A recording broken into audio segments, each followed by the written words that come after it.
এক মেয়ে টিকটক করে বহু বছর ধরে, তার কোনো ছেলে সন্তান হয় না।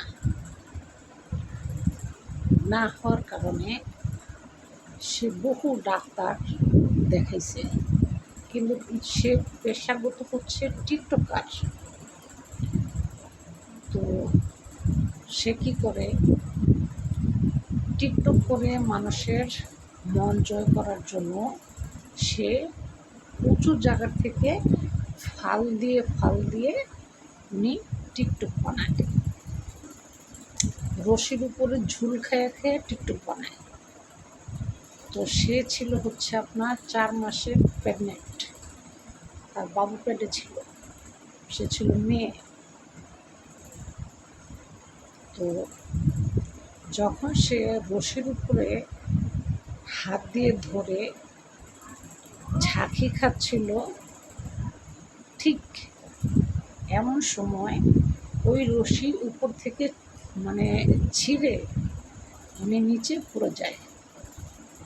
পড়ে যাওয়ার সাথে সাথে তার পেটের যে বাচ্চা সাথে সাথে ডিসকানেকশন হয়ে যায়। এজন্য প্রত্যেকটা মানুষকে একটা কথাই বলি, আমার অনুরোধ, আপনারা যারা বিশেষ করে প্রেগনেন্ট, অনেক বছর পর বাচ্চা কাচ্চার মুখ দেখতেছেন, অবশ্যই সতর্কতা অবলম্বন করে চলবেন। আর এই ধরনের উল্টাপাল্টা কাজ প্রেগনেন্সি অবস্থায় করা একদমই ঠিক না। ঠিক আছে, এই যে কাজটা আপনি করছেন, জীবনের সবচেয়ে বড় ভুল করছেন। সে আর মা হতে পারবে না, যার কারণে সে সারা জীবন এখন এই ব্যাপার নিয়ে পস্তাচ্ছে।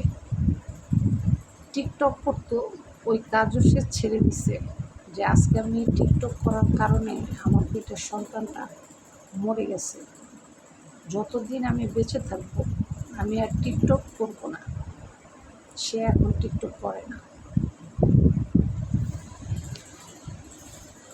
টাকার জন্যে সে এই কাজ করত। বহু বছর পর, বিয়ের প্রায় 10-15 বছর পর এই বাচ্চাটা কনসিভ করছে।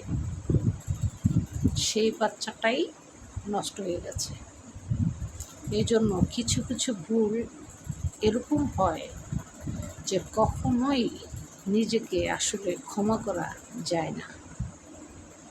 ভুলগুলো এরকমই হয় যে কখনোই নিজেকে ক্ষমা করা যায় না। আজকে নিজের দোষে এই পরিস্থিতি হয়েছে। এখন সে টিকটক আর করে না। এখন আর না করলে কি হবে? ভুল তো হয়েই গেছে, আর ভুল তো ভুলই, তাই না?